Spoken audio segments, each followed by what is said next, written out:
Okay, hi, welcome back. My name is Devraj. This is Mysticism in the Body, a YouTube channel. If you're watching this somewhere else and you'd like to find more of the content from this channel, then look for Mysticism and the Body with Devraj on YouTube. Today I'm going to be looking at key 20 of the Tarot Trump keys. They often are called keys in this field, and this is the esoteric tarot. The other day I made a video, just an introduction to the esoteric tarot. And just to recapitulate a tiny little bit of stuff from there, the esoteric tarot, these 22 keys. The idea is that by meditating on them and learning to build them up in your own mind, with your eyes closed, you create a deep connection to the symbolic unconscious. Carl Jung had this idea of a collective unconscious that is populated with symbols. And it can be very, very useful to ground yourself in this realm. So the idea is that by focusing on one of these keys in a systematic way and learning its attributes and its symbols and being able to build it up in your own mind, you create a connection to the deep unconscious. And the deepest mystical purpose of doing this is to create some kind of scaffolding so that your inner sense of self can start to dissolve, which is, the core of mysticism. But there's a secondary purpose as well, at least one, and that is by anchoring all these symbols in your mind, in your conscious mind, and being able to bring them up into your mind at will, and creating this deep connection to the symbolic unconscious, you're also giving yourself the potential to get useful insights, to get support, basically, whether it's in the form of kind of energetic support, getting more energy in your body when you need it to face life situations, or kind of inspirational moving forward support. There's a lot of people out there, particularly if you live in the West. I think a lot of people are starting to turn to mysticism and spirituality because it's a little bit getting clear that the thrust of capital society is not really working for many people, and we're not so much in control of it. And so mysticism is becoming interesting to a big generation of people. But it's not easy to know where to go for that. The information space is clagged up with stuff, and people trying to sell you stuff, AI algorithms trying to sell you stuff. It's not easy to know where to go, and I think there's this sense often that everybody just wants your money. Everybody just wants your money, your attention and your money. And then I try to, I mean, I'm 65, but I try to imagine if I was 40 years younger and interested in this scene, how would I get some inspiration, some direction? How would I get some guidance? What's good for me in a marketplace where everything is around. If I try to compare it to like 100 years before, there were only a few esoteric schools in the West. You didn't have so much choice. And in a sense, that made things a lot easier. Nowadays you could be I guess you could be following content and you don't even know if it's just being created by an AI algorithm somewhere just to get some cash out of you. So this is a problem. The symbol space also is just bombarded. You're bombarded with symbols constantly. How do you know what are the useful ones to focus on? And so making use of these esoteric tarot keys grounds you in the deep unconscious slowly over time. It's not for most people an immediate thing, though you might get quite rapid effects that you notice. And then this does help you to get what you need. And it's like it changes. Instead of everything around you being just this blur, certain things that are valuable to you start to jump out into your mind. I've mentioned this before. Some people call it the magnet of the wise. Back about 500 years ago, they would call this. Some people call it the holy guardian angel. I'll talk a bit more about that in another program. But I think this is of paramount importance to anyone who has, spiritual, mystical aspirations. How do you get the support that you need? And grounding these symbols inside your mind, it's rather like you're creating a special kind of radio set that's tuned in just for you. So that's another aspect of the value of grounding yourself in this symbolic world, as well as having some scaffolding to hold you upright so that the sense of self can start to dissolve. It also acts like a kind of radio set tuned in so that you can get what you need. Actually, speaking about it, it reminds me of a scene from that old Arnold Schwarzenegger movie based around a Philip K. Dick novel, I think, and it was called Total Recall. And this guy wakes up kind of, he doesn't really know who he is. He doesn't know who he is. He's going to work, he's doing his regular stuff. Uh, he has some weird experience in this kind of a memory changing facility that's meant to be a kind of holiday thing. And he doesn't really know if he's having a psychotic episode or whatever. He starts to kind of enter a different reality. And eventually he finds a kind of box which his former self has left for him, and it gives him useful information. And I think this the tarot is similar. The tarot is similar. We have, we have manifested ourselves in this realm, this world, and it's a chaotic mess for a lot of people in many ways. And how do you find out who you are? How do you find out what you need? I myself got into the tarot in the late 90s when I was with Builders of the Adytum. These are their keys here. And I was super into it for about 4 years, doing the coloring and the meditations, learning all about the keys. And then I just got massively involved in therapy, which is what I needed to do, basically, because of the amount of stuff I had from my highly traumatic childhood. But that somewhere the keys and the connection they established guided me through that process. And so I could feel the support some way. I could feel and I could understand my environment better than I could before. So those years, when I was totally focused on tarot, were very, very useful. And then later, when I got back into mysticism a few years ago, I've been picking up the keys and deepening the connection again. Okay, so let's get to the key that we're going to look at today, which is key 20, judgment. So as I said the other day, the idea with this key, as with all of the keys, is then to spend some time just looking at it, just to take it in, both for individual elements of it, like the angel and the wings and the flag and whatever, and also just the whole key, just kind of absorbing it in a soft focus. That's one aspect. Second aspect is to read about the key. I really recommend getting a copy of this book, Tarot, A Key to the Wisdom of the Ages by Paul Foster Case.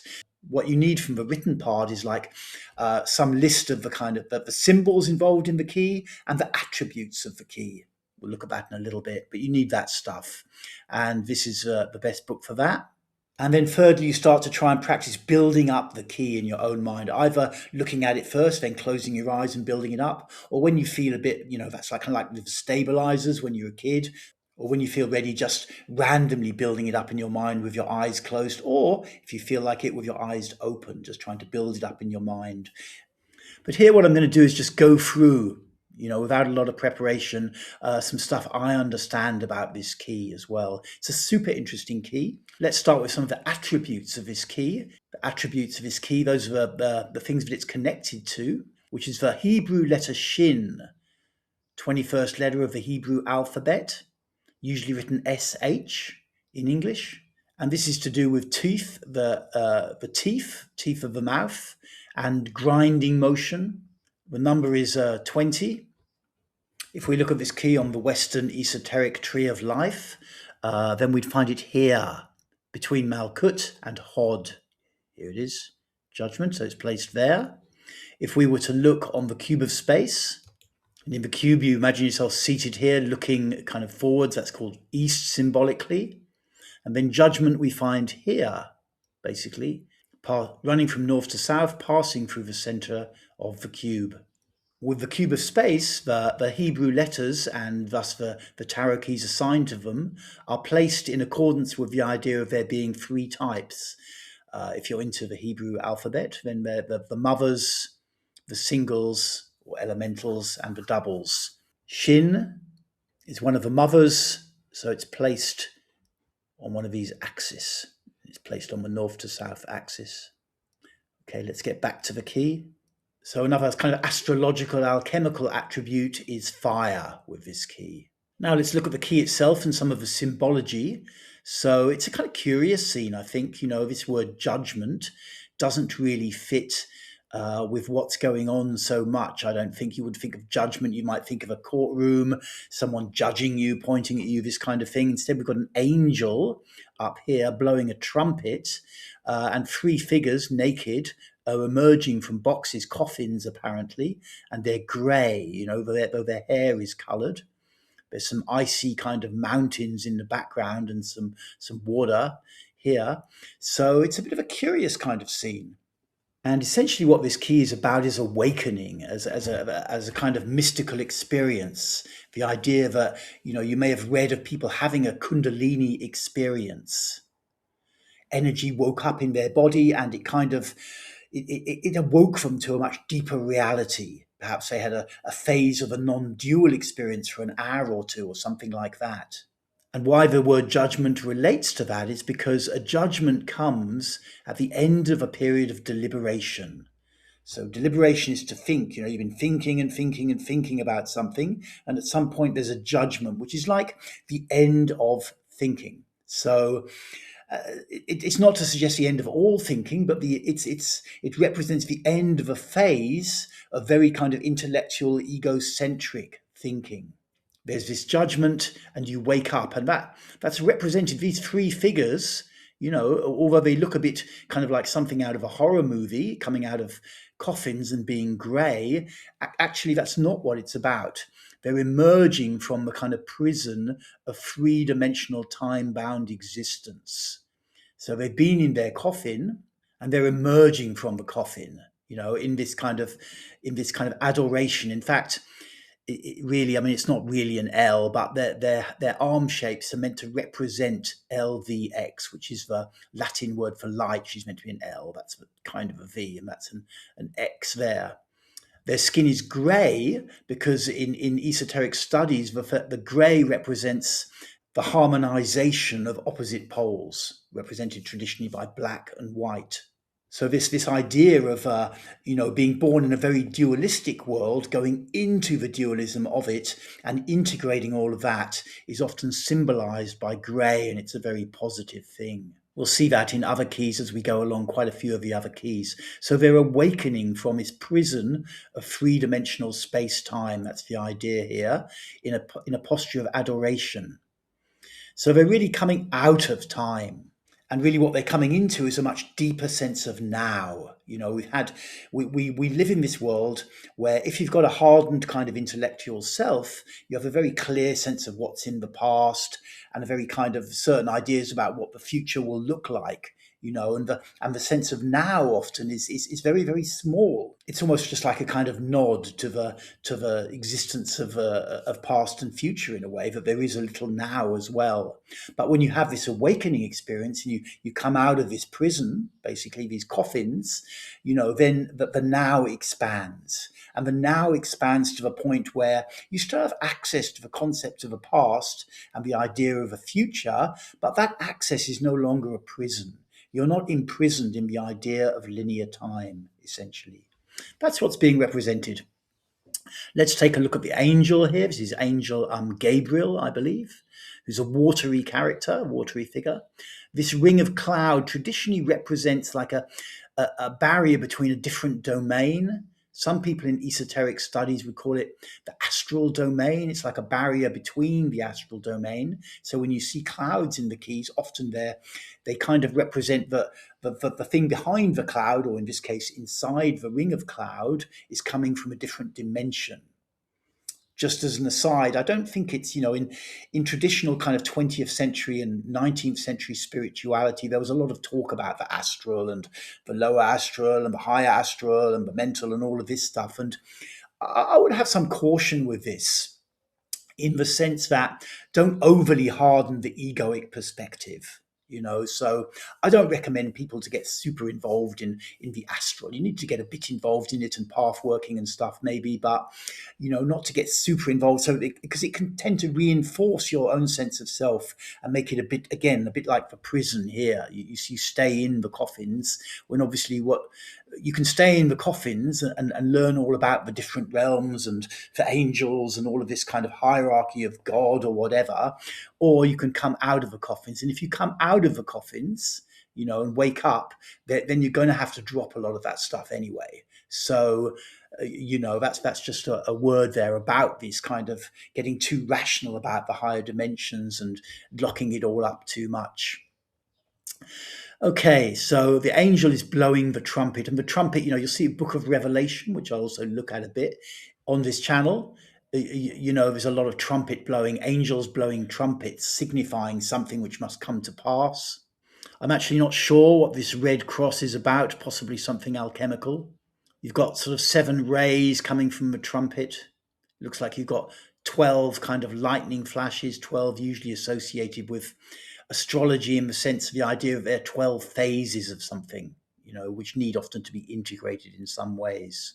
The wings donate Gabriel as an angel, but I'm not sure why they're red, to be honest.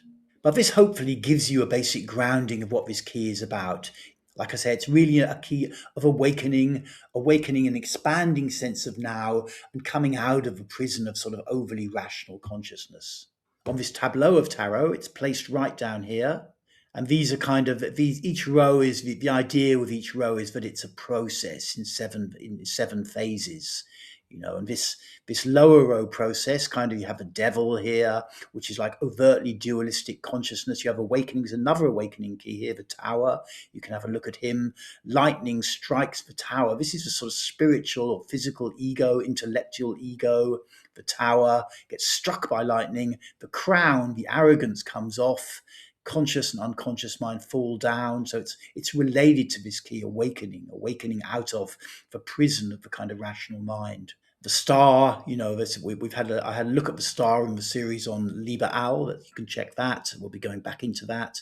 The moon, the sun, these processes, there's all processes, and basically finally leading to this idea of a world, this androgyne figure inside a Vesica Piscis holding 2 wands, these creatures. Anyway, let me not go on too much now.